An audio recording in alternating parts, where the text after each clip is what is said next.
This up and good afternoon, everybody. Welcome to the Parks and Open Space Committee meeting of Wednesday, July 15th. The City of Parksville recognizes the people of the Coast Salish Nation and their traditional territory upon which we gather with gratitude.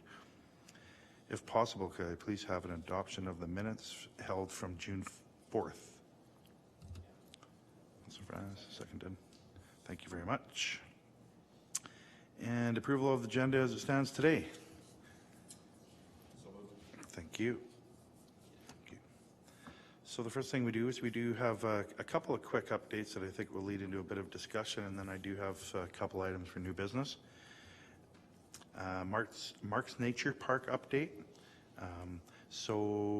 Not sure if we had, looking back in the minutes here of that meeting, we had discussed our Mark's Nature Park and some of the requirements and restrictions of the covenant placed upon that piece of property on the City of Parksville and its uses. We did seek some legal opinion, and that legal opinion basically said you should seek more legal opinion and pay more money, or this was a freebie that we actually, so that was good. They said, or you can just sort of roll the dice and take your chances. So what we did was we actually did a little bit of sleuthing and digging, and we came up with some of the descendants of the Marks family and of Ernest and Edith. And we actually, I contacted them and had a great discussion with Bill Kurtz, and who, it's a bit of a convoluted tale how it gets through the names and everyone, and it basically comes down to himself, and he has a brother, and he's sort of the patriarch of the family, I think, at this time. And so I sort of painted the picture and the scenario of what we're up against at this time, and he was 100% in favor of seeing the park utilized in the spirit of what the intent was, is that it was a gift to the City of Parksville, it was a gift to the residents and the visitors that come here, and that the space should be utilized and have the best kind of opportunity for it to be successful. So I think I just wanted to bring that forward, that we had talked with them and that they were extremely open to us coming forward with some ideas and some options, and that they would look at, and they were, he's a very nice gentleman, and he's got grandkids of his own now, so and they haven't been up here in years, and he says, my kids know about this, but the grandkids don't. And I said, well, this would be awesome if we ever, if we moved forward and we got, we got a workable solution that met everybody, and council endorsed some kind of development, and we went forward. So this would be great. You bring your family up here and cut the ribbon, and the repurposing of Mark's Nature Park could be and he was all over that. So I see some really good potential still here, and it makes me really happy, to find that they were really supportive of an idea of what the intent of the grandparents was at that time, as far as he remembers from being a grandkid, right? So I think what I would like to do at this point forward is I'll bring it forward to the senior management team and get their perspective on, excuse me, on if they feel that this is something, that we should be pursuing over the next little while.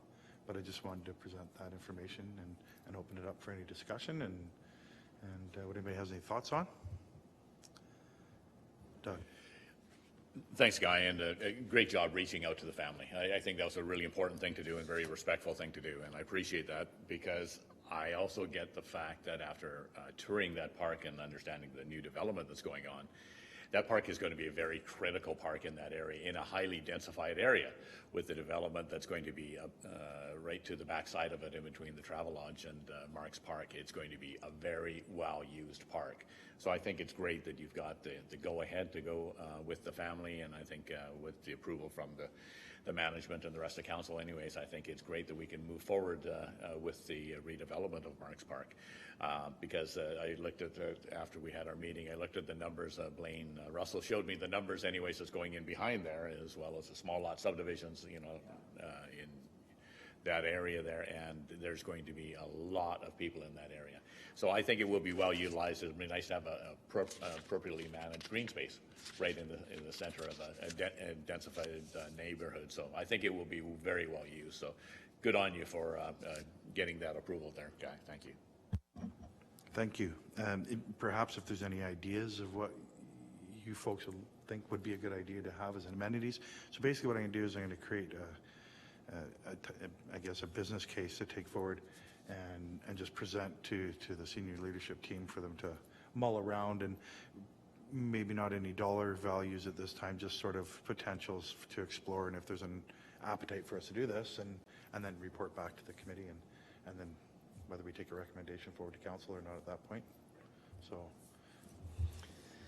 I like the vision that we spoke about when we went and toured around the property, having it to be that kind of exploring the forest type of a park instead of just on the trails, like having that natural play element to it. And I really appreciate you reaching out to the descendants and getting their blessing on it, because the way that I interpreted the use of that land is in line with the spirit that we have talked about. So I'm glad to see the families on board with that as well. I would like you to present to the senior management and management team there to just get their input and start coming up with some ideas of what it could look like, because I think it'd be a great way to move forward with that land. So I'd like to see it progress. Sir. Thank you. If I may, as well, it just came to mind that it was Marks Park that kind of spurred the suggestion or the idea of perhaps reutilizing the cedar logs that were taken down from the dead and dying cedar trees in that area. We did reach out anyways through a couple different groups to find a portable milling individual, and we understand that there is one in the area of Arrington type of thing. We're having a hard time getting a contact off this particular individual, but when we get that, we will forward that on to you. Okay. So you can speak with them anyways to see what the likelihood of that is, reutilizing that wood in whatever manner works the best for the Parks Department anyways on that regard. The other thing is that I wanted to mention that Blaine also showed me the open daylighting of the waterway that runs through the property. That is now currently, they put the sales office on it a few days ago. Yeah. So the thing is that Blaine showed me the plans on it and what it looks like. It's really quite exciting. That this is going to be a feature of that development there. So, but then that originates farther, but it actually runs through Marks Park. So we will be able to do what we can to enhance that as well, you know, from the city's perspective anyways, and it will continue on through the private development, and it will be a pathway that is what they're planning along this waterway. So I think it's going to be link, the timing couldn't be better to have our plan in place so that we can collaborate with the developer behind us to make sure that we have one continuous pathway along that very important area. So that's all that I have further on Marks at this point. Yeah, no, I agree. I think I've looked at those plans as well, and it would be just sort of really synergistic to tie it all together, as well as that connectivity down to 19A that can take us back down to the beach and, you know, bring people up and around, and like I say, no, they're getting an ice cream here or there and enjoying some natural feature other than the beach as well, right? So, Councillor Frass. An aspect that I'd like to see kind of explored too as a possibility is to have like information boards, how we have in other places around town that talks like about the bees or the flowers or the trees, just describing a little bit of the nature. So if you were to take kids there, it can be just it can be a playtime, but also an educational experience for them as well. Specifically with that natural component, so we can spell it as much as we can. Like when we were there, you know, from seeing a raptor to seeing, you know, there was a mule deer in there, and you know, I'm sure there's many other critters we don't see running around. So then that's a great idea. We miss that sometimes. We did in regards to the woodworking. I talked to someone, and I can't remember who it was, and then Warren found this fellow as well up in Arrington that does some milling. And it was, I was told he was so busy, he's like a year behind.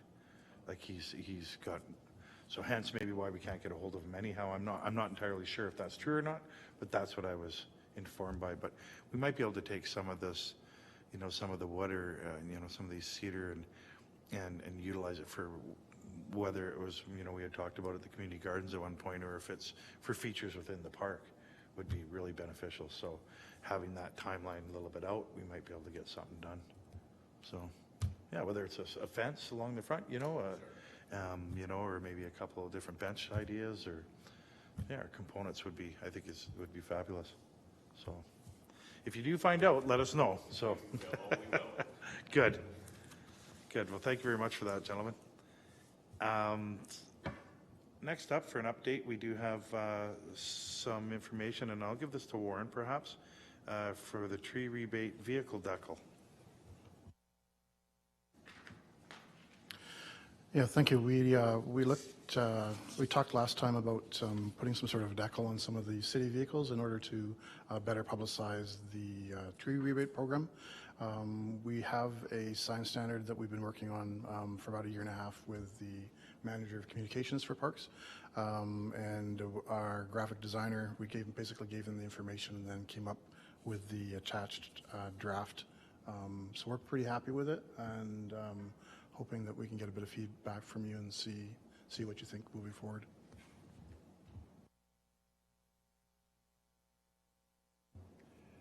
Thanks, Warren. Just a matter of interest, do we have a graphic designer on staff, or do we go out, do we source outside? At this time, we source outside for most of the things. Right. The manager of communications is working with one of the other staff members to she has a talent in the area and some experience. So it's a matter of securing software, licensing, and perhaps a bit more training, and then we would bring more of this stuff in-house. Right. So, thank you. Yeah, just as you comment about the decal itself, I think it's great. It's short, sweet, because the vehicles are moving type of thing. So you got to give that information fast, not a phone number and a huge website address, that somebody has to try and chase the vehicle down on. But no, it's enough that's going to promote asking the question, what's that all about? And, they can get, it's obviously a city parks full truck anyways. And so I think it's a great idea. I think it's a step in the right direction. I would suggest that you go along with it, go on with it, with whatever necessary approvals you have to do at your end. Thank you. Good, thank you. I like seeing this. I think it's a great idea having a decal out there to advertise it. When I look at the decal, though, it leaves me, I guess, maybe just want a little bit more information. I know that it has a website to go there, but for people that don't know about the tree rebate, I think if it has something like informing them to, plant a tree to receive the rebate, maybe just a little bit more descriptive as to what it's about, because what I know of people, and myself included, often you see billboards and signs, and it's you often don't go and check out the website and dig through it all. So it needs to kind of be short and sweet right there, enough to know what it's about, to be able to want to delve a little deeper or to apply for it. So that would be my comment, would be having like a little bit more explanation to say, like, plant a tree. Like, I get that it can be going by quickly, but at the same time, if a vehicle's parked on the side of a trail and people are walking by, enough that they could tell their spouse or their partner or whatever, saying, hey, did you know about this tree rebate? We plant a tree, we get $50, and versus maybe a tree rebate is saying, purchase a tree off the city. It could be the way they interpret it, that for like discounted trees and so on, but we aren't the ones supplying them. So I think just a little bit more information perhaps on it. At the same time, I don't think it's a deal breaker. I think this is a great idea to have. So We just clarify it up a little more perhaps and just spell it out. I We think can do a couple mock-ups. I think so, just a little bit more information so that it's just more of a one-stop shop type thing for those that are going to be noticing it. We can work with the manager of communications on that and see if we can. yeah, the graphic designer we have in Nanaimo is really responsive as well, so we can have, in a couple of days, we can have a turnaround and, get another draft and together and then make a decision on how we want to move forward. So I think probably what we can do from this point is just, we have approval from senior management, we have concurrence from the committee. We'll come up with something, and I'm sure it will suffice, and we won't bog it down and wait another. Yeah, I'm not interested in bogging it down. I'm just giving my opinion on the same. Sure. I don't object to it. I'm not saying like don't go ahead with Yeah. it. My preference would just be if there was a little bit more. I think it would be a little bit more effective as well. Perfect. But if you guys are all liking it too, I think. I don't think the stickers have been run yet, so we're okay. Yeah. Good, thank you. Okay, Next up, number 4, new business. So in front of you, you've had a bit of a package here. And recently what we've encountered are more people wondering about having photos of loved ones along with a memorial plaque. So you'll see the last page has, you know, a typical bench with a typical plaque, similar to our style that we utilize here. You know, it's a 3x8 plaque or something along those lines with your 50 words that you can put on there, and that sort of thing. And people are looking at adding on photos, and it's not something that we had done in the past. The policy was updated this year, as you do know, reflecting current pricing and install and maintenance costs. So we were just, and it's not something that we have in our package. We don't have a billing structure for it or a fee structure. It is able to be achieved, obviously. You know, we have our regular plaque that can have, like, it has the roses on there and remembering so-and-so, and then, you know, a few words and the dates. But now that the photo's coming forward and is something we've had 2 requests as of just in the last couple of weeks in this regards. So we were just sort of exploring what the thoughts of that. I don't think we want to go back and redo the policy to reflect something new, but whether we can just make an amendment to the actual sheet that we put out if it's the will. You know, the cost of the plaque now is $350. The addition of a photo, I believe, is an additional $385 at starting, and that's for a 2.5 by 2.5 small square. So, Warren, do you have any more information on that at all, or? Just a little bit. The plaque, Diane Camercy, is one that we've just currently produced, this one here. And we have offered the graphics at the bottom at no charge. It's included in the price of the plaque, so we can do that.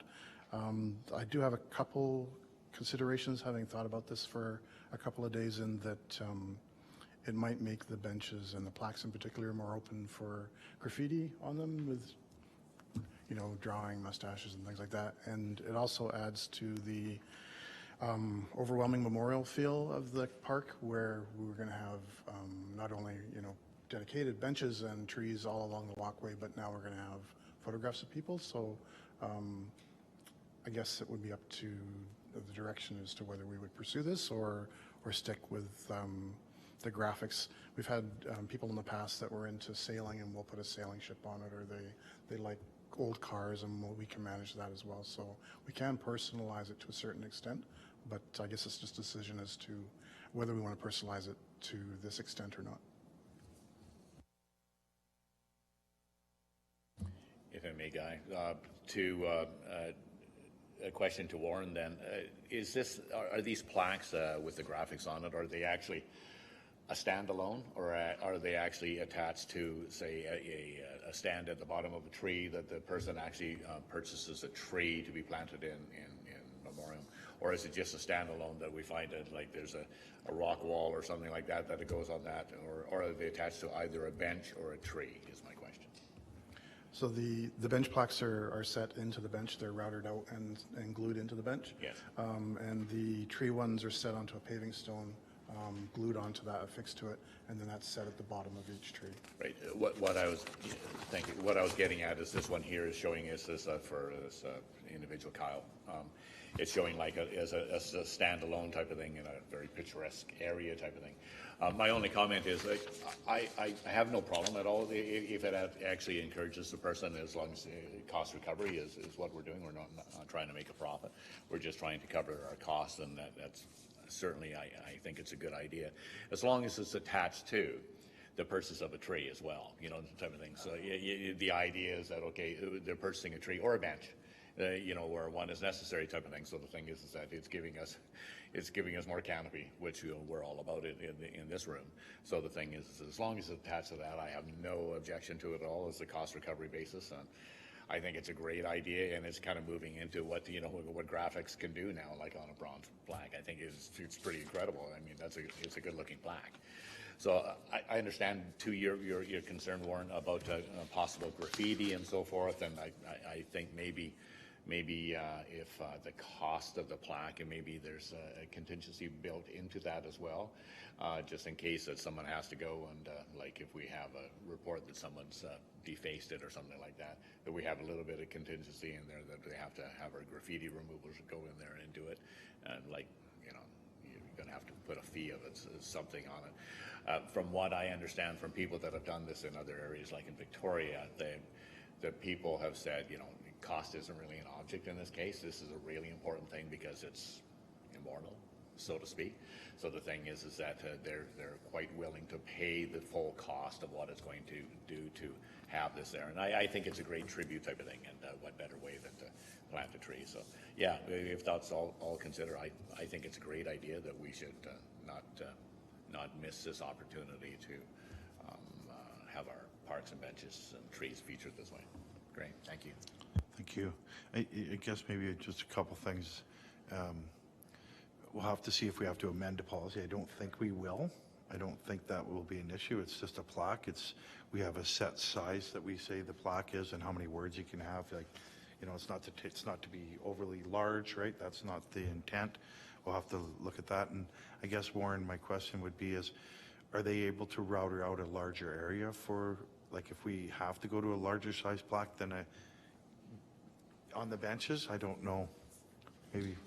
I believe they charge for the plaques in entirety in a per square inch or per square centimeter cost. Okay. So then depending on the portrait, I think that it was indicated that 385, 386 is a minimum price.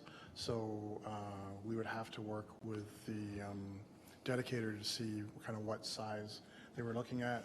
The bench boards are only a certain dimension, I think 6 inches wide as well, so they can only go so deep, but you could go pretty much as long as you wanted to, but each time that happens, it's a custom template for routing out the plaque, so it's actually more cost. The bench is a set fee in the policy, so if we're adding charges to it, we don't have anything stating in the policy that we can do that. I can explore those options with admin. So, Councillor Frost? Thanks. I think it's a nice idea. It's cool to see that they have the ability to do these for photos into the plaques. I think though for our dedications and memorial benches and trees, I like having it standardized across there so that it's the same thing for all the trees and for all the benches, where it starts to become a custom one-off piece for each one. I think can create a lot of time for it, and then create that kind of mix match around there as well. And maybe it puts a kind of pressure for some people to feel like their memorial plaque isn't as worthy or as special as the next person's. And I'd like it to be where everyone's equal on that kind of front when they get a memorial plaque. Considering too, we just went through and adopted it. The prices are set. It's the same across the board there. I think we should leave it the way we have it right now. It's nice to know this kind of ability is out there, and maybe if there was more demand, you mentioned there was two requests for this. You had come forward. I don't know if that's quite enough for me to consider revamping it or throwing in that kind of a new option, but maybe we could keep a tab on it and see in the future if that's really is something that all the people that are putting memorial plaques out there are wanting, then perhaps that's a way to go. The thing too, if you customize the benches, those plaques, they don't stay there forever. They're on a few-year cycle, aren't they? So then if you put a plaque in there and you have to custom router it, and then the next person doesn't, you know, how are you going to fill that then if the next person doesn't want to have a picture into it or of the same size? So that's why I think we need to keep it standardized. And looking at that, you know, you mentioned cost isn't too a factor, but just keeping in mind that 2.5 inches on the last page, that's the size we're talking about. And for one like the front page photo with the Mountie, I can't imagine what that cost would be. Like, that looks almost like it's a you know, the same size as this piece of paper, 8.5 by 11 or so. So I may imagine it gets considerably more expensive. So That's my thoughts on it, to keep it standardized. I think we should keep it the way it is for now. But it is nice to see that these options are available.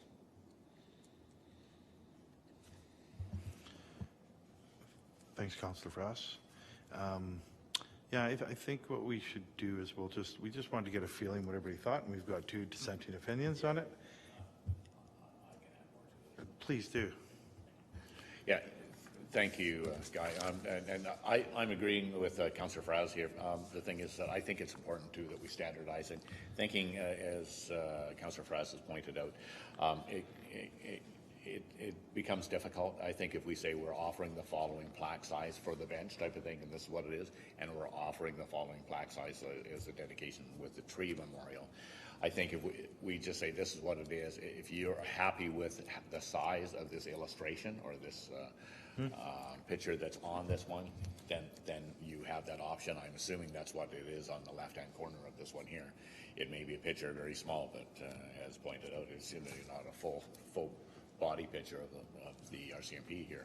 But the thing is that I like the idea, and also for the standardization of the fact that, as Councillor Frost points out, is mine less worthy because I've gone for the smaller plaque as compared to one that went the whole length of it, and that kind of gets a little tacky. It gets a little bit, I think, yeah. Back to the keep it simple, folks. Let's just keep it that way. Here's what it is. We can offer this as a feature for an extra charge and standardize it that way. We just have an amendment to our existing policy. We don't have to create new templates or anything like that. I think that's great. Good idea. If I may too. Yep. Another alternative to consider too is if there is a location where there's maybe a few spots, and dedicate those ones as ones with photos. So you have a limited amount perhaps to offer. If there's it's not just the community, or is it only the community park that we do our plaques? No, we have them around in a few different areas. But if we have a dedicated space, perhaps is you want a photo plaque, it's in this area, and there's only so many that are offered. And so if you want one, and it might be in 5 years when it becomes available again, if they're on a cycle, just putting that out there as an option is so that you're not having that competing and customization and having to change it all the time where they could go anywhere. But again, for now, I prefer that we stick with what we have, and if we're going to make some changes, we take those kind of thoughts in mind and come up with a more fulsome idea of how that would roll them out. Yeah, who knows what it's going to look like in 5 years from now too, right? When we'll probably revisit the policy again and make sure that we're in line with best practices, and as well as and we're recouping that it's not costing the community extra money to be dedicating benches and trees and to folks. And the idea that there is a lifespan on how long your dedication is for, the chance for renewal, and then after that it's put out to the public. So, and we definitely want to, in the type of bench that we're using now is for sustainability and longevity. We've gotten away from some of the old wood. We're using the composite and metal. We want to be able to have those for a longer period of time. We get better bang for a dollar. So good. Please, sir. Thanks, Guy. And a question, I guess, probably to Warren here. Just to refresh my memory on the tree plaques themselves, like something like for Diane here. Are they freestanding, or are they mounted on a piece like? I know we have some dedicated ones behind us, right, PCTC, and I've seen the ones down in the park around the tennis courts and so forth. How are they mounted? Are they mounted on a piece of stone, or are they just mounted in the dirt? Or how do you actually affix it in there so that they don't walk? Just refresh my memory, if you may. They're mounted to a paving stone and then just set into the mulch. We haven't had much, if any, issue with plaques missing, so we haven't veered from that process. So we've probably been doing that for probably almost 10 years. Okay. Yeah. So. Thank you. Good, thank you, gentlemen. So next up under new business, we have, I'm just going to bring forward some discussion about, we had talked about the kin hut replacement of the washroom, and that we had, council had approved and allocated some money to go out for the contract management and the design of the kin hut, and we had talked about the storage option, and that the actual, I guess, desires of some of the user groups you know, for more storage, a meeting room and some change rooms, and as well as this washroom facility. So as I started to delve deeper into this and go forward with an RFP, and there's a budget of $420,000 for the actual build of the facility. From my knowledge, you know, washrooms can easily reach $1,000 per square foot when we start getting into custom builds where we're adding stuff in, and, you know, typically away from, you know, a regular standardized unit where you'd be somewhere in that $500 to $750, and that's not for the soft costs. So there's no water, sewer, there's no electrical, there's no site prep, there's no site finishing, there's no walkways, that sort of thing as well. So the last one I built previously was over $1,000 square foot, and that was for it was obviously a custom build.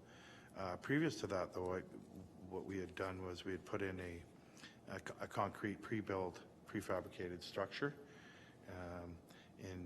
that are very aesthetically pleasing. They come, they're pre-assembled, they bring them in, they drop it on site. We do the owner would do the site prep, like prep the footings. They're seismically approved. They have building plans for British Columbia. They meet all building code. You know, we put the water and the sewer and the electrical in, and it's just basically a plug and play. You drop it in and plug it in, and away you go. A little more to it than that. And so and very aesthetically pleasing. There's about 17 different color options. There's various types of facades and textures, whether it's river rock or barnwood or board and bat.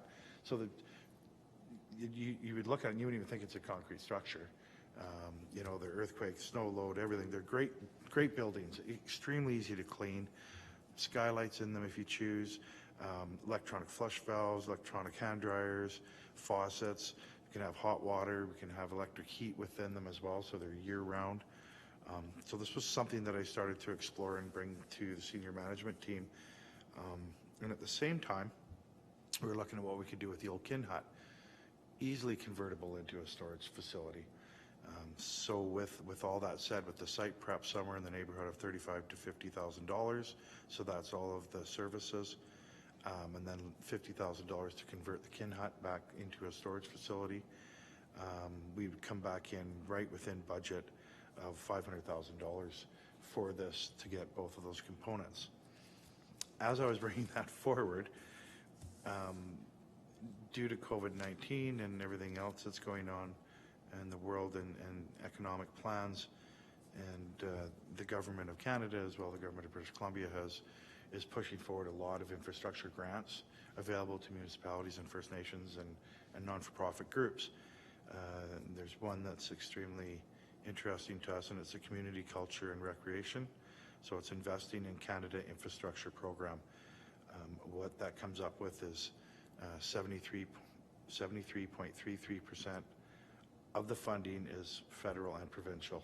So they're paying for 3/4 of a project. Completion must be by March 31st of 2026.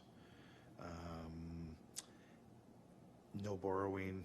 If you do have to borrow funds for part of your project, it has to hit third reading. You have to have bylaws in place, and something that we would not have to do. The money's already allocated.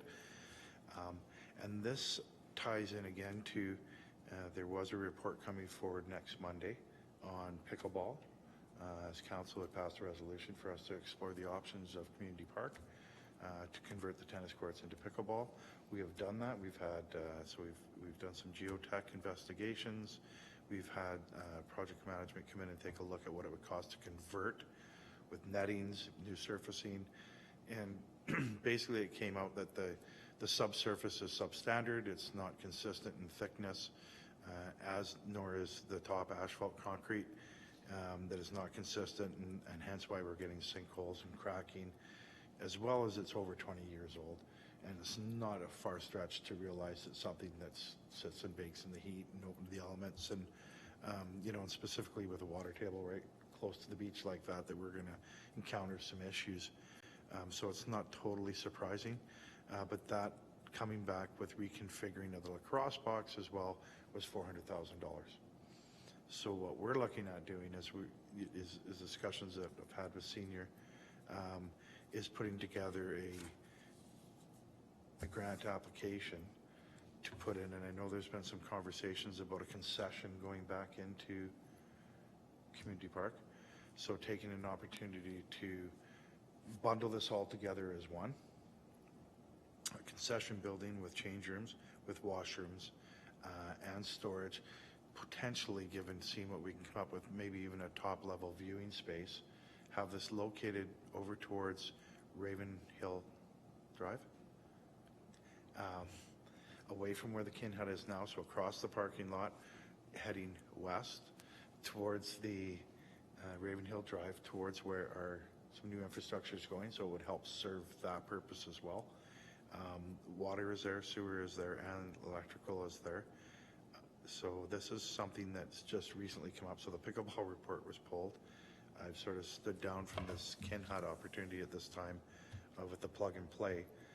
And we're actually looking for a recommendation that from this committee to go forward that council endorse staff applying for a grant to cover off the reconfiguration of the tennis courts to pickleball, upgrades to the lacrosse box, and a building to include washrooms, change rooms, concessions, and storage.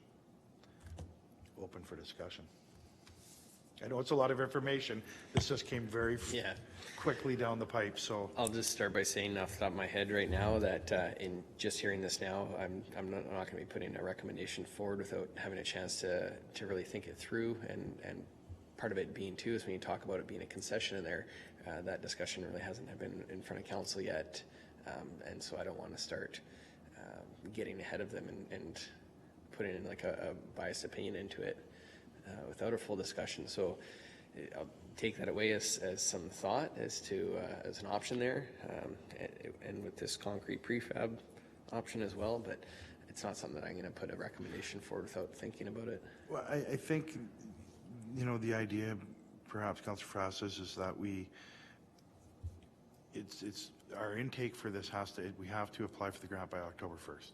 So the last meeting of council is next Monday until September 9th. And we would like to have our package all together to go by the second week of September. It's a pretty in-depth, detailed, I guess what it is the money's allocated to a certain extent. We have $800,000 for 2 of these projects as it stands now. And that's why we had thought that it might be a good opportunity. We've been asked to look for grant opportunities and leverage anything that would benefit the community. And, with an $800,000 investment on something for $3.2 million. And whether all these things are on the books or not, whether we decide that we don't want a concession, we're going through a conceptual plan to go forward at this time. This isn't Class B, C, or D drawings. They're not Class B, C, or D estimates. It's a conceptual drawing. Basically, it's a 30 by 40 or whatever it may be, with potentially these components within it. We do have drawings already, obviously, for both the pickleball or tennis and for the lacrosse box of how the reconfiguration would line out. So that's, and this just 100% honest just came to me at 11 o'clock to bring forward to you folks to see what you thought, and fair enough. Thank you for your comment. Part of what it is, though, when you apply for grants, and even though you say like we don't have to be committed to certain things like concessions, it does plant the seed and kind of sets an expectation. Because then when you receive a grant back, and if it is approved for it, that's the announcement that gets made. People already treat it as if, well, it's already going ahead then. And that's where I have a concern as far as like, it might seem really innocent going, okay, well then let's apply for these opportunities because they're there. But it does get the ball rolling in that regard. And when it comes to things like the concession, if we're talking about food trucks or concessions, should be one or the other. I want to have more of a full discussion of council, and even though I know it's like we have the Parks Committee so we can decide on things, kind of weed through them ahead of council. That's one that I think requires all of council's input on. But the other components of it, the pickleball courts, like that type of thing, it seems to make sense. So if the concession portion was removed, would that be a different, so the idea being we're already sort of somewhat with the Kin Hut originally in the RFP that I've been reviewing that was created a year and a half ago through engineering. You know, and the idea being that they wanted the storage, that we wanted the change rooms, we wanted a meeting room, everything except the concession. And the concession just came about through some conversations apparently that have been floating around, and that was just directed to me. So, yeah, I just want to, you know, explore. Please. Thanks, Guy. So a couple of things come up here. So the grant application you're looking for is the CCR. So the CCR is the same grant that we were just successful in. You're aware of that, right? And so it's the 1.2 million that we just received to go towards the Performing Arts Theatre in the park, as well as the gathering place. So the thing is that I'm not sure what the rules are like for getting a CCR. Are they going to award us another CCR grant when we just got one in? Just recently it was announced officially, so the thing is that I'm not sure the likelihood, other than the fact that I also get the fact that the infrastructure improvements are coming fast and furious from both levels of government. So I think it's a great idea to be ready for it. The two things, I think you're going in the direction, what I was going to suggest is that since the CCR grant is also for part of the thing is recreation. So the thing is that I'm suggesting that we look at going ahead with your grant application, but on the pickleball lacrosse box resurfacing and refurbishments of those two areas, and to kind of keep it simple and just get that done. I believe we already have approval, if I'm not correct, about the kin hut and the washroom for there, and I really like your idea on the prefab unit, which you've already checked into. I was going to ask you if you've got, is there a website that you can actually supply us so that we can actually have a look to see what those buildings look like, Guy? That would be helpful.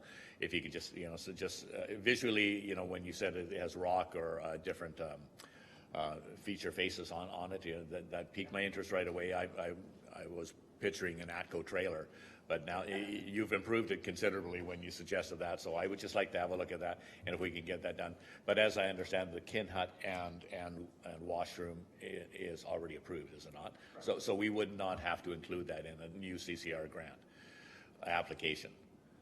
Right. So what I think is, Councillor Fraz has mentioned as well, that I believe it's would be wise at this time to not mention anything about a concession and so forth, because there are some noises happening, you know, in this building and so forth about concession, food trucks, everything else.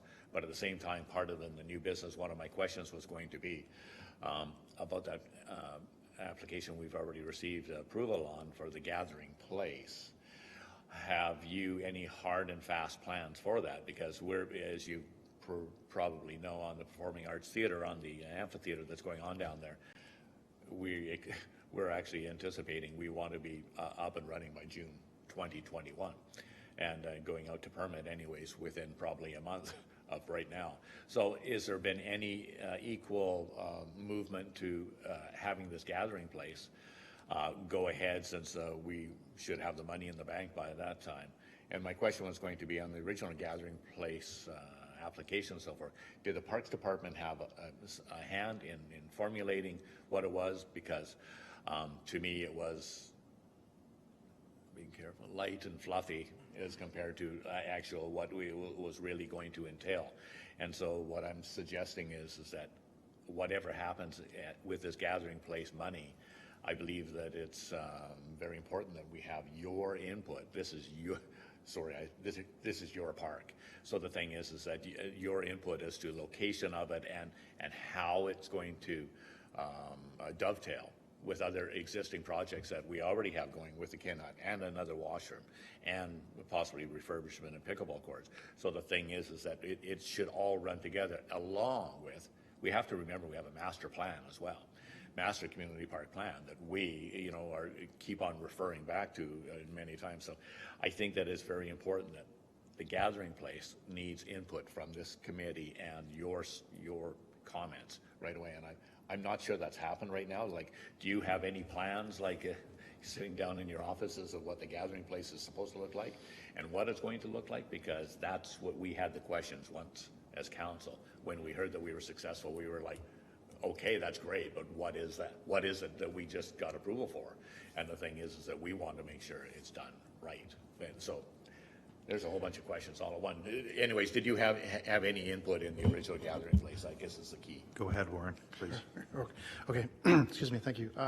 The gathering space was primarily a parks-driven project.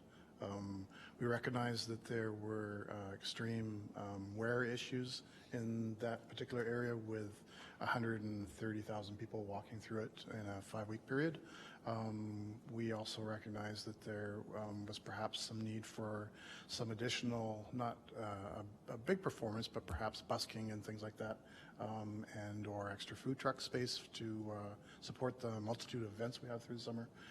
So we did have an engineering company come up with a concept plan for the gathering space. So we have a rendering of that. I don't know if you've had the opportunity to look at that. So it was basically about turning an area that's been a maintenance issue with the extreme wear.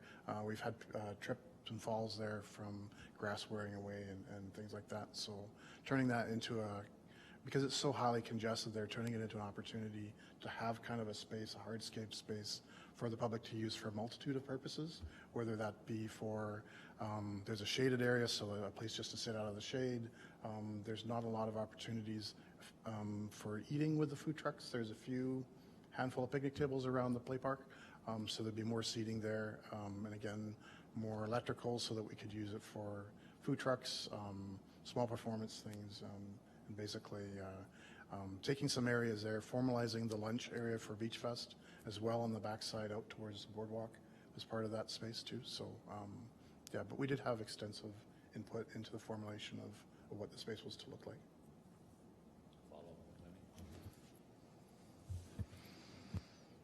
If anybody has a follow-up, thanks, Warren. I'm not totally sure of the space of the location. As I understand it, anyways, it's heading towards the existing gazebo that's right on the boardwalk. Is that not correct? And basically, where the Quality Foods had their dairy truck or whatever they had truck that sat on the grass there adjacent to the Beach Fest entrance. That is, as I understand, kind of the location where it's going.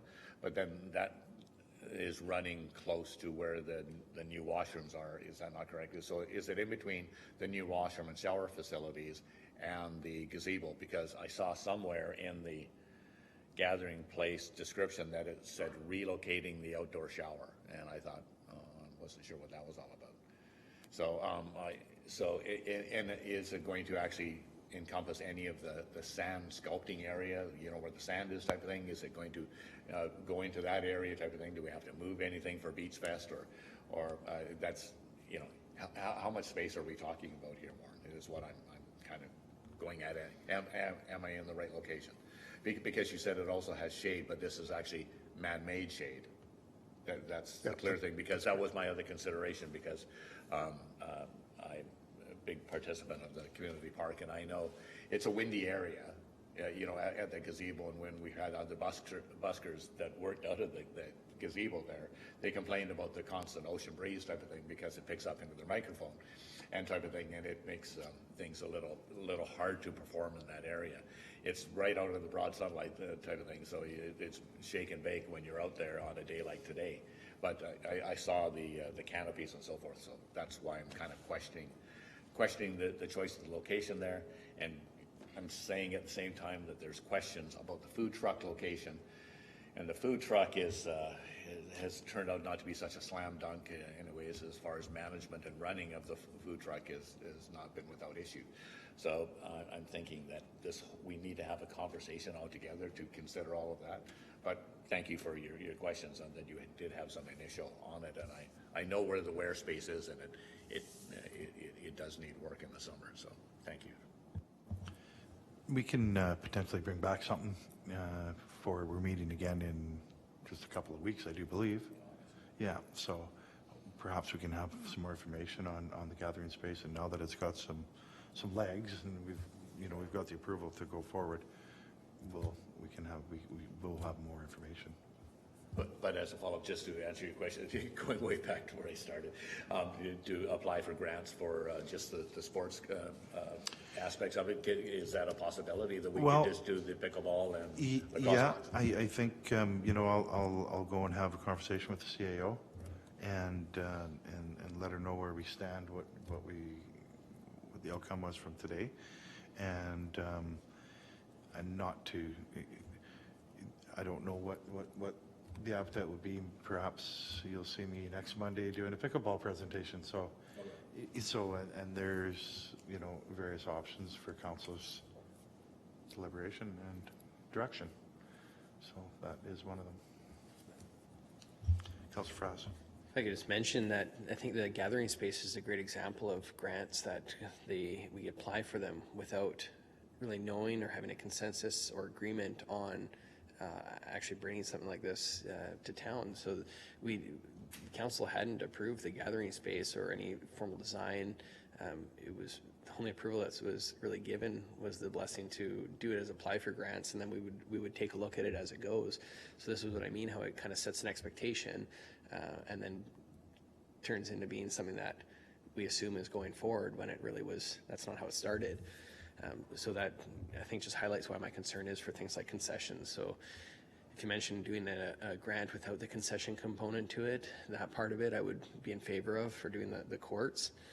And then, as Councillor Bryan mentioned with the concrete prefab, I think that sounded exciting too, to be able to maintain a budget and still be able to have all the options, and then also be able to get the kin hut into a storage space that solves a couple problems at once. So I thought those were great options. But I just want to mention that about the gathering space, because I haven't seen it be approved through council aside from just the grant opportunity. And fair enough. And I didn't have a lot of information myself, just, you know, on the gathering space. I'm sure Warren has some more for us here. Just that the gathering space isn't a recent proposal. It's not something that's been perhaps before this council, but there was input from previous council, and so that's why we packaged that up with the performance stage. There is a recommendation in the community park master plan to proceed with the gathering space, but there was nothing brought forward about the performance stage. So things change and develop over time, but that's something that's been on the books for a while. So.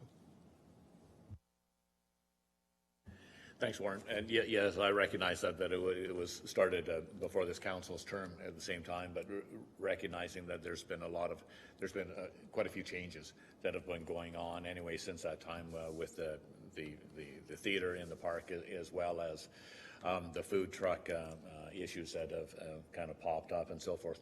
So we recognize that it may have been brought forward anyways by a previous council and so forth, but it's this council that's here now that made sure that this application went through for the grant and so forth, and was successful in getting it. But we're the ones that are going to wear this one, and so we want to wear something that we can be proud of. That all that we're saying is we just want to make sure it's all coordinated with everything else under current conditions of what's happening in the park right now. So we want to make sure it's like we're just not bringing somebody else's idea or legacy forward and just plunking it into an already evolving map of the community park. So we want to make sure that, you know, as I say, we want to get the most bang for our buck as well, you know, for this whole thing. So I think, you know, it's a great idea. It's a good concept, but we certainly need to fine tune it at this particular point. That's great. Thank you for your help on that. And I believe they were conceptual drawings at the time, were they not, Warren? Yeah, I think that everything's still at the conceptual level. There hasn't been the detail effort that's been put into the gathering space as has been put into the performance stage. So that's why it kind of seems maybe a little bit light in comparison, and that, you know, there's been a considerable effort to move the performance stage forward, and you know, we can certainly pick up the pieces with the gathering space and you know, present something maybe at the next meeting and go from there. And yeah, and I know, and you know, I will speak for Warren. we both echo what you're saying, that, you know, this is all of our legacy, right? You know, we want to make sure that we put in components that are usable and make sense in the space that they are, and that everybody can be proud of, and not only just the residents, but the folks that look after it and make the decisions. So we're 100% behind that, making sure that we get in stuff that everybody can go, yeah, that's a hit, and, you know, and a home run. So good. If there's no further discussion with that, that's all I had for today on the agenda. Sure.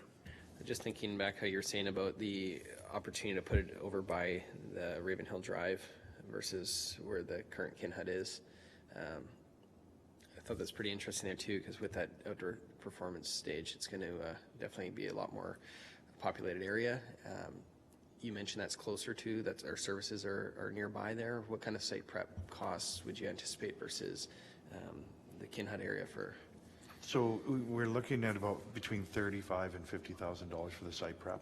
Either spot? But probably not as much, but we'd have to do a demo if we were to go back in the old footprint where the old kin hut was.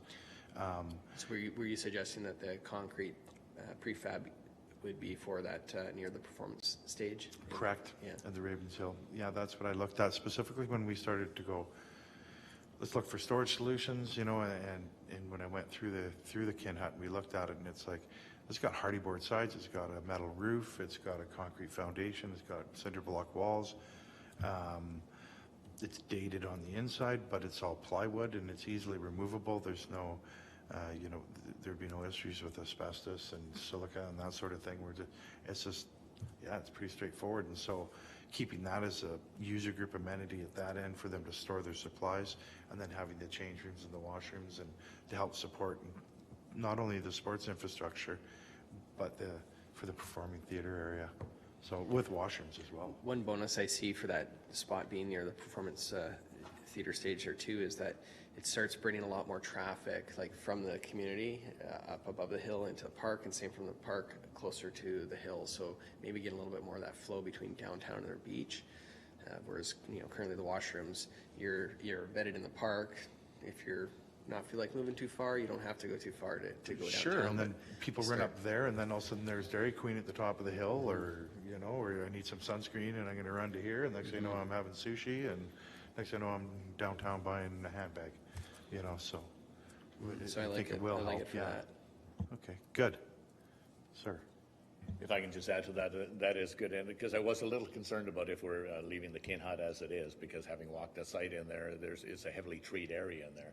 So I was somewhat concerned about putting even, you know, a prefab, you know, another building in there for the washroom, as to where that's going to go, and are we going to, you know, either have to remove a tree or two, or damage a root zone. So I'm definitely in favor of what you're suggesting it instead of, you know, so I think that's a really good recommendation. Yeah. We haven't totally fleshed out the whole footprint here yet, until I went to senior management, and then with what came about over the last 24 hours. But I did, we may have to, there's a couple of trees, and not conifers per se, that may have to be compromised for the construction of this, and much to the chagrin of many people, right? And then the last thing we want to do is lose trees, you know. And my sort of rule of thumb has always been, if we lose a tree, we plant two. So, and that's sort of how we'll address that, I hope. So if that does come about. So is there anything else? Yes, sir. On to the next subject. Thanks, Guy. There was a couple meetings back anyways, we recommended anyways that the traffic circulation study be piggybacked onto the stormwater drainage study. I'm just wondering where we're at on the traffic circulation study. So we had our kickoff meeting with the proponents that have the stormwater master plan study for Community Park. We've had a bit of correspondence back and forth. They've been given all the relative documentation, downtown plan, you know, the Community Park master plan. I think they've got everything, I think, didn't they? We inundated them with if they didn't have it already. Right. You know, so we had a 45-minute Zoom call with 3 or 4 components, 2 of their landscape architects, painted out sort of what we were looking for, expectations, and the deliverables were for October, I think. Yeah, I think that at this point they're trying to tie it in with the drainage plan presentation, which I think is around end of September or October. Yeah. So it's a pretty quick turnaround for them, but they felt confident that they would be able to deliver. So.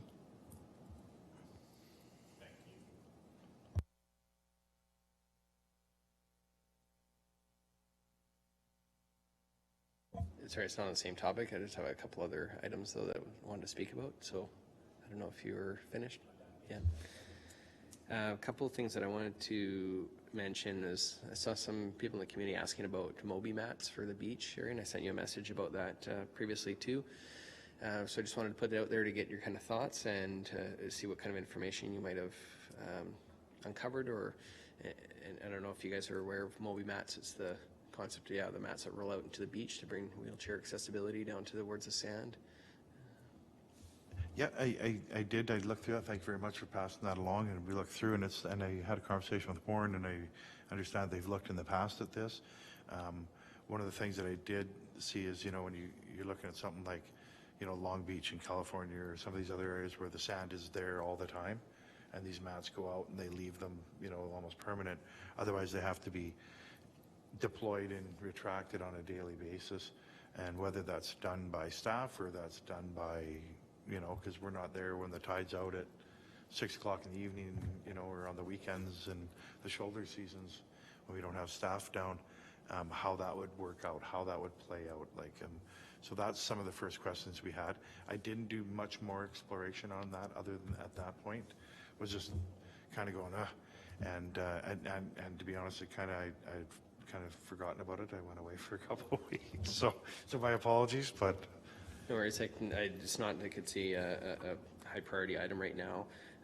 One of the thoughts that I think could be is, well, I'd like to know the purchasing cost of them though too, but even if we had them for just special events or the times when there's whether it's Canada Day or Beach Fest or something like that in the future, that they get rolled out so that when there is larger crowds of people and everyone wanting to go to the beach, that they have that ability at those times.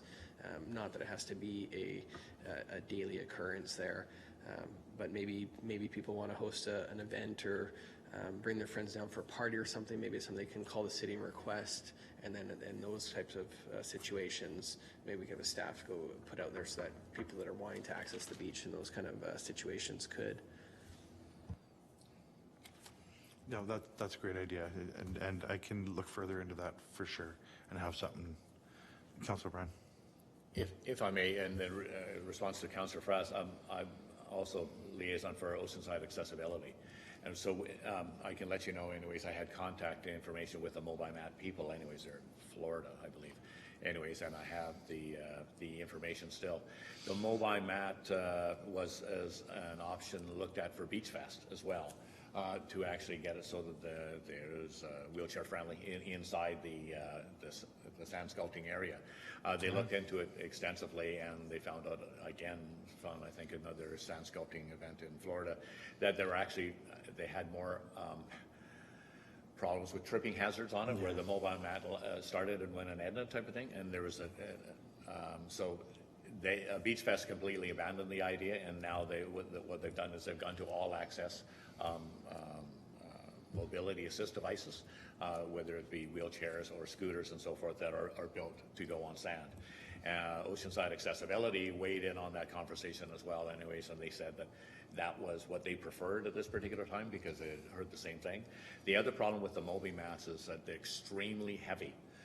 You could drive a tank on them. They're that heavy, so it becomes a real staffing issue as to literally it's not just getting a couple employees down there. You're taking your front end loader down there, and it's a very laborious, it couldn't stay down there all year is what I'm getting at. So the thing is that it got ruled out for a couple of different issues. It was a great idea in some areas that don't have huge tidal action that we have, and that the park actually faces the northwest section that has some brutal storms. When they hit us hard. So the erosion is constant, so it erodes underneath it, and so it becomes a problem. With the suggestion that came back with from accessibility and so forth, they truly like what they did at Rastrevor. At Rastrevor Provincial Park, they actually extended it's an all-access ramp into the beach. And it was a concrete ramp type of thing, very low grade type of thing, and it goes out as far as it can. So at a certain tide, the people can actually roll their devices down there type of thing and get into the water. Rastrevor didn't quite go as far as what they should have gone because I think they were concerned about the erosion underneath it. It's been a success story. It's been probably, I would think, almost 10 years that ramp went in there, and it's still in good shape. It's not long enough, but it's still in good shape. So where it all kind of came around is where the Access was talking about they would like it. Where the gazebo is, we already have a switchback going down from where that little gazebo is right on the beach. It's a perfect area that could be a concrete pad going out as far as reasonably possible into the bay, and that's a permanent pad, and it stays there forever. And it doesn't become a hazard. In fact, it becomes an area for people that don't have severe issues, just people using scooters or scooters and stand-up devices and so forth. They can wheel right down to it, get their toes wet type of thing, and wheel back again. Yeah. And it becomes less of an issue. The only issue it is like they have a rest trevor is once or twice a week, depending on the storm action. This the kelp and seaweed and sand, just gets swept off, but it's a relatively easy maintenance issue. So that's where we went on mobile mats. We've kind of been there and gone back and discounted it, and so did Beach Fest as well. So that's just my comments where we're at. Thanks very much. I know I did watch some videos on the deployment of it, and it did look a bit cumbersome and a bit onerous per nature for sure on setting these out. So I think that answers a lot of the questions then too, if it was something that we should pursue further, and it seems like it's not. If it's already been explored, they've already ruled it out for a number of reasons, so I don't think we need to spend much more time on that unless there's something else compelling to saying that we should. But that I think answers a lot of the questions that I had in mind with it. Great, thank you. Warren? Just a comment that there is an existing ramp, but as you all probably know, it has a drop-off at the end of it. I think that ramp's been in there longer than I've been employed at the city, so 20 years plus. No, the ramp that goes down, it's a little bit further down the walkway. It's on the asphalt part, probably after the first parking lot, around the first parking lot. So it does go down part way. I don't know what the restrictions, we're kind of working outside of our municipal boundaries and into fisheries issues. It's not that it can't be done, but excuse me, I just figure that we would have to go through different ministries, federal and probably provincial, in order to proceed. But there is something that's kind of there existing. It's undermined a little bit, but perhaps if there's a desire, it may be easier to kind of continue on and fix the one that we have that's existing than to perhaps go for an all-new application. I don't think it's a priority item for us to delve into right now. The MobiMat just seemed like it might have been an easy solution, but don't mean it to be like, let's go down this path of trying to come up with a new project to get involved to. So not until we at least get through all the rest of them. I don't want to throw more onto it. And we're also with the traffic and pedestrians study, we'll see what they come up with as well, where they figure letdowns and crossings and where we need more, might come out. Who knows, they might say, put recommendations in there that we, for all accessibility to be able to provide opportunities. So, yeah, great. Thank you. And just one other question. We're continuing to receive correspondence and so forth regarding a signage for non-smoking in the parks. And we recognize the fact that it's a huge responsibility for our BSO people, but we've changed it over to courtesy smoking signs, like please do not smoke, and as a courtesy to fellow park areas, or whether this is just a non-smoking area or so forth. I know that we're supposed to be, as the Parks and Open Space Committee, to be looking at a master signage plan for the park, but I'm wondering if there's any way we can do a very quick, keep it simple, using our own sign shop, go to like a non-enforced sign in the park, suggesting that, as a courtesy, please do not smoke, and it could be planted in the ground in a few key areas and so forth, because it's just not going away. We're getting constant complaints, and I understand enforcement is the issue, but this is not an enforcement. This is regarding on the good common sense of a lot of people, even those that smoke, that would, if there's a sign there, they won't smoke. Is there any way we can do anything until we come up with a master plan? I know we do have some signage out there now that has an icon that says there's no smoking. Right. So whether we go forward and put specific signs that are right there, really in your face, no smoking, I'll have to explore that with admin as well. I definitely think that should be done first. specifically if we don't have any enforcement, you know, and it's a courtesy. I understand what you're saying. And actually, it was a conversation today that had taken place. You know, some senior leadership was down at the park last night and observed various activities, and smoking being one of them. And so the wheels are in motion, I think. Again, it's, you know, it's going back from specific issues like that to where we should be looking at the overall signage plan, like you're saying, right, for not only CP, but for, you know, for all of our park spaces. So, yeah, no, I'll bring that up for sure, and see if there's any traction or anything, because specifically since what took place over the last couple of days. So that's it for me, gentlemen. If you... Yeah, a few more things there too. Just going over an email, just seeing where we're at on a previous item. We had mentioned before about some signage regarding cycling on the boardwalk there too. What kind of options that there might be to see as interim until we deal with our signs in the park. Maybe you can comment on where we're left off with that. Yeah, I think we're still at the same spot with that. There was not a lot of appetite at the time to be putting out specific signage to deal with every issue. You know, we just, one of the things that occurred recently is we've had a couple of bear encounters on some of our trails and whatnot, and my question right away was, do we put signs up? You know, like, you know, this is, right, so, and, you know, when we're talking about a predator is, you know, I'm kind of, to me, we should be notifying people, and that was something that, you know, I felt strongly about, I've done in the past, is like, get this up. We need to let people know this, specifically when there's a mother bear with cubs in sight, you know. People need to be aware, not just a little piece of paper hanging off a tree, you know. So I have not got signs made up yet specifically about no cycling on there, whether we're going to try to enforce that or if it's a courtesy signage at this point. You know, we've put a lot of signs out over the last little while about social distancing and washing and keeping clean and staying home if you're ill.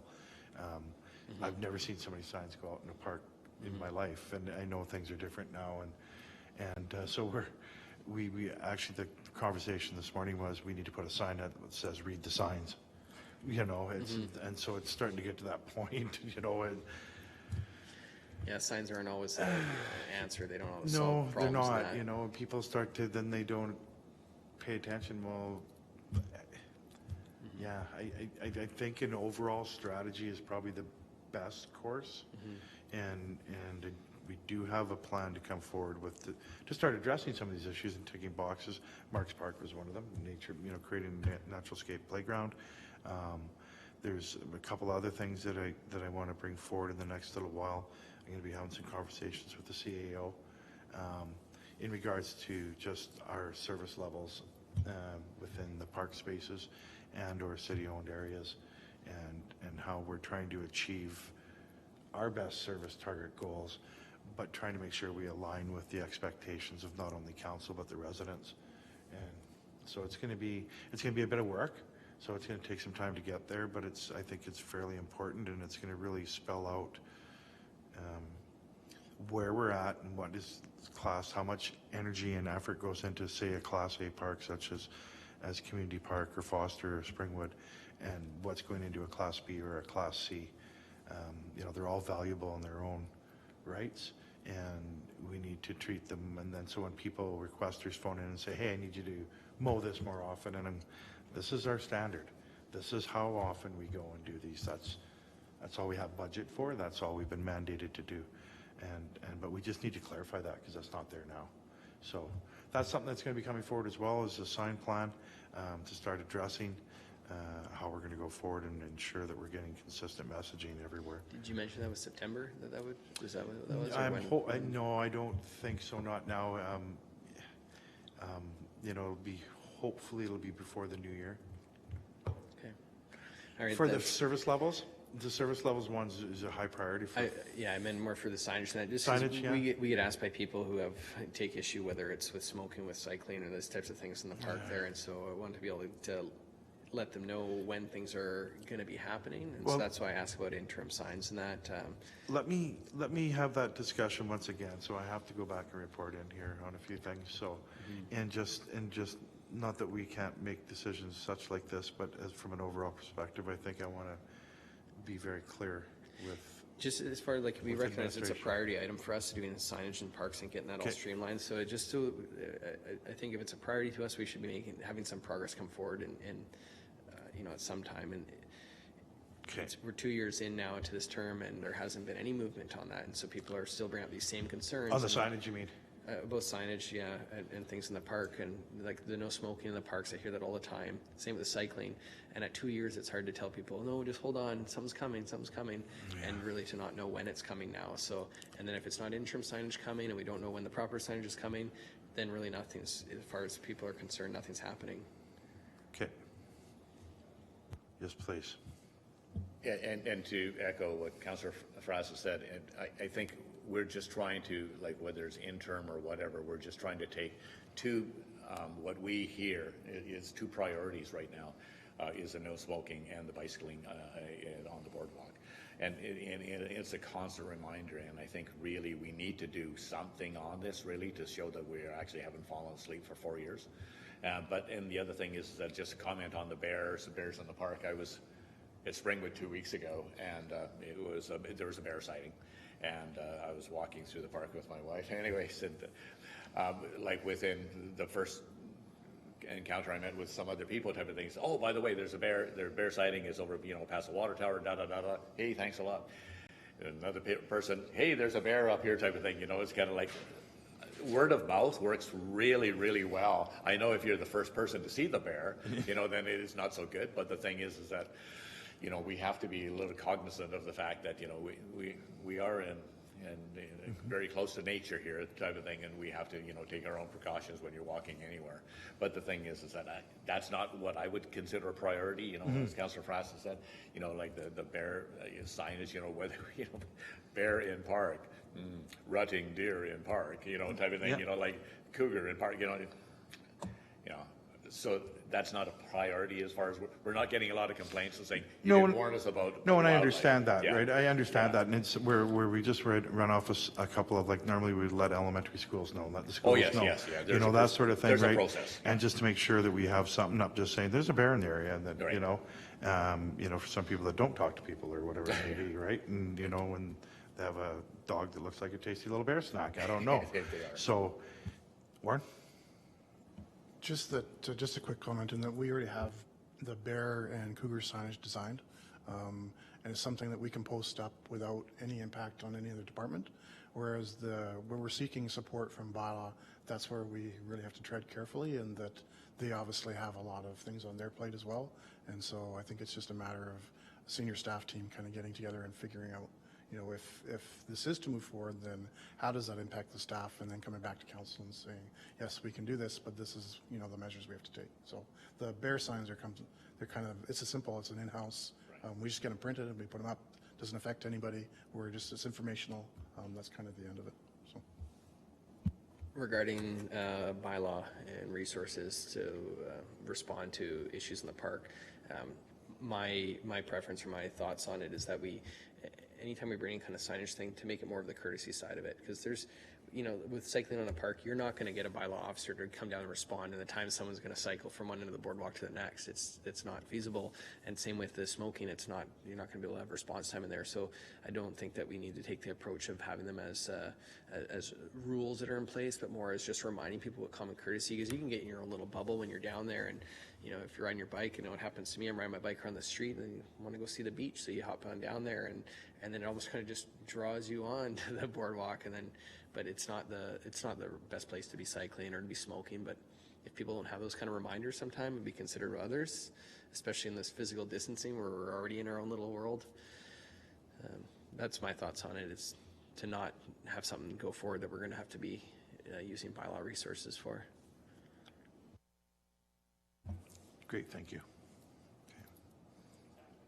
Okay. One more thing, sure. I got one more item here too. It kind of ties in with the Performing Arts Theatre, the washrooms in that place, and the connectivity to the beach, to the community. wanted to get your guys' thoughts and ideas in there. I was thinking as far as beautifying that area. There's a staircase that runs down from the baseball diamonds, connects up towards top of the Dairy Queen there. When I go down to the beach, as I'm coming off the tennis courts area or heading towards town, its visual appearance is a pretty dark setting up there and towards the hill. It doesn't stand out. It doesn't really invite you. And I think if you're a tourist, you might not even realize that there's a staircase there heading up to town. You might just only see that there's a road in and then a road out that you can't cross over there. So I wanted to see if you guys support the idea or even get some costing or kind of brainstorm the idea of painting those staircases, but in a way that's not such a high wear item like what I've seen typically for stairs is just on the riser faces of them, coloring them. And I've spoken to a few people down in the parks, different families, kids, and people just around just to kind of get their ideas. And I've had really positive response on there. I've done a little mock-up on a photo where I just kind of photoshopped it a bit to see it. And playing around with colors, I think it can really make it stand out and pop out there, especially with the flowers that come around the side there. It can really highlight it. So I want to get your guys' kind of thoughts on that, if you think that beautifying that area is perhaps a low-hanging fruit kind of option to increase that connectivity. And yes, and if I can add to that as well, and the railings themselves that's coming down, they have railings, and I'm pretty sure they're steel. If they were painted in a high-vis color or something like that, the high-vis is kind of cool, it really stands out, but it's good at nighttime as well. But the thing is that it's definitely going to make it pop, especially you've got the gardens looking pretty cool on both sides of that now. But it's difficult to spot from roadside that there is actually a nice stairwell that's down there. We recognize that there is the other rampway that goes down at the Corfield section anyways, the ramp. But the thing is that these stairs could do with a little sprucing up, and your comments would be great. I think there's a good opportunity there. I'm always for getting more art into the park. So whether even just color is adding a touch to the park there. I would say if you're standing at the bottom of the stairs, the left-hand side is a more kind of natural space. Yeah. We have had some issues in there in the past with sharps and things like that. So we could look at maybe putting together some sort of a landscape there where we're similar to the other side where we're terracing with rocks and planting it up. So that's one consideration. But the stairs, it could possibly just be the fact that they could use a good pressure wash and, brighten up the concrete a little bit, which would be the first step of painting anyway. So we could look at doing that. The railing, we could look at painting it, and it just would be an ongoing maintenance thing for us there. But that's fine. We've other gates and other things that we're painting there too. It certainly would highlight that there are stairs in the location. So I think it could be a pretty simple thing. I think putting that septed lens to it, whereas, if we make it attractive and clear and the sight lines are good, we get it cleaned up. First of all, like Warren says, if we, put a pressure washer to it and see what we get, and we remove some of the less attractive vegetation and see what it looks like from there, and maybe a strut, some kind of color on the frontage of the treads, or like you were saying, might really help paint a picture. what I think I'll do is I'd actually meant to and just didn't. I was going to print off some photos of them to show you kind of a mock-up of what they look like there too, and I just have them on my phone, but I'll email them to you and just to show you the different kind of options. Painting the railings, I think, is a wonderful idea. Right now they're a blue. I think they are painted just over the, but they're just not maintained, so they're worn through. Pressure washing would definitely clean them up. They're definitely very dirty and just kind of overgrown a little bit from the side bushes there too. An opportunity that I see with this as well though too, but it doesn't mean that it has to just exclusively go this kind of direction, is when there's talks in the community about inclusivity in there. I think an opportunity is with having a multicolored staircase, for example, like at VIU, they have a rainbow staircase.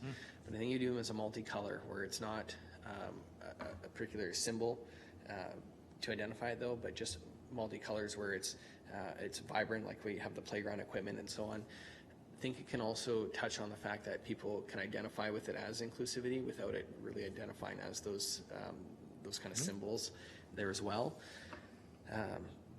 I think there could be kind of a win-win situation in the community too, when they get requests for things like rainbow sidewalks getting painted, but those aren't always cost effective, and they can't be done everywhere. And we've, without getting into that realm of different groups and backing different groups. So I'll send you what a mock-up of that could look like, so you can see how the difference can be in there. And as well, on the large face of it has a kind of a platform, like a landing. There's a first landing before the secondary staircase. There's a face on that wall of the stairs. And what I thought could happen too is maybe approaching something like the Bolinas, the students with the arts, and maybe giving it to like a grad class each year. They can do a mock-up design where they come to council, hey, could we paint this on that staircase? So they get that kind of connection to the community to do kind of like an art piece for the year. And then also brings the youth closer into council to bridge that gap. Because right now I sit as liaison with them, but there's not a lot of activity that comes from the youth to council. So those were some thoughts there. Good, thank you. Warren. Yeah, maybe if I can speak to that and maybe tie in another idea that we're working on. Been working with the sign department on a vinyl that they've been using, kind of got hijacked for COVID a little bit, that we've been putting all those decals on the floor. Some of the picnic tables in the community park need the tops refinishing, and so we were considering getting a group like Bolinas to submit artwork, and then we can print it out on the vinyl printer and then apply them to the picnic table tops. So if you kind of have a connection that you're working with there already, and we'd be excited to kind of, do maybe a trial run on a table or two and see kind of where we could go from there and see what other applications that we can come up with it, because it's an easy, we just put it into the printer, we apply it, and then, we can pull it off and put another one on once that one's finished. So.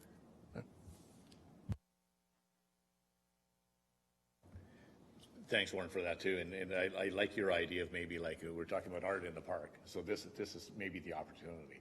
We can have fun with this. And we stay away from the tagging of a rainbow or something like that, because it comes with all sorts of controversy that goes along with it. But I think the thing is that if we create art for everybody in the park type of thing, and then do it with colors and make it a vibrant place so that everybody is welcome, I think that creates more of a welcome to everybody by having fun with it. I mean, the thing is that you look at that staircase. It's actually art in the park, because somebody put some thought into it, whether you're doing vinyl wraps or something like that. I love that idea. So the thing is that, and even if we offer it to the Bolinas students art class, to do something with it as well, is great, as long as it's they're given the right materials. So it can be long lasting. I don't want to see it all disappear in the first rainfall. I mean, we could involve a lot more students that way. But anyhow, I think that that's a great idea to get them in there, but give them the materials anyway. So it's going to be a lasting art feature. That's great. I think that staircase is going to be our first canvas we work on, is art in the park, and that's exciting. Thank you. Would there be any conflict with union issues with having students do art, or like I don't anticipate, like we don't have employees for doing art there, so that's not stepping on their toes of the work that they do, or do you see any kind of conflicts arising out of that? Because I can imagine if we got the students to go change out all the garbage cans, for example, or like, No. We worked with the Bolinas, the Youth Action Group in Nichols Park. We provided them with garbage cans. They painted them up with artwork. They came out, they helped us with concrete works and things like that. The union has never turned down any outside group wanting to volunteer in a park, and we get the baseball user groups, the soccer, they're all working on things too. We kind of run it through the channels through the city first, and then with the union, but there hasn't been any issue with that in the past. I wouldn't think it's taking away any specific work that we'd be undertaking from it. We would still apply it. We would have staff apply the decals once they're printed and that sort of thing, right? And I guess as a better example would be if like a rainbow crosswalk, if we got students to paint a rainbow crosswalk, that is work of employees to do crosswalks as an example, right? Like, regardless of what color they're painting, if they're doing road lines or that type of thing. But I'm not sure how that would go down, actually, to be honest. But I think with proper notification and planning, some of these things can be bridged. Yeah. So. Great, well, thanks, Al. I'll email you guys those kind of mock-up photos or two, and maybe perhaps they can be included for next agenda, just so people can see kind of the options that are, some ideas there. Sounds good. With that, I call for adjournment, please. 3:28. Thank you.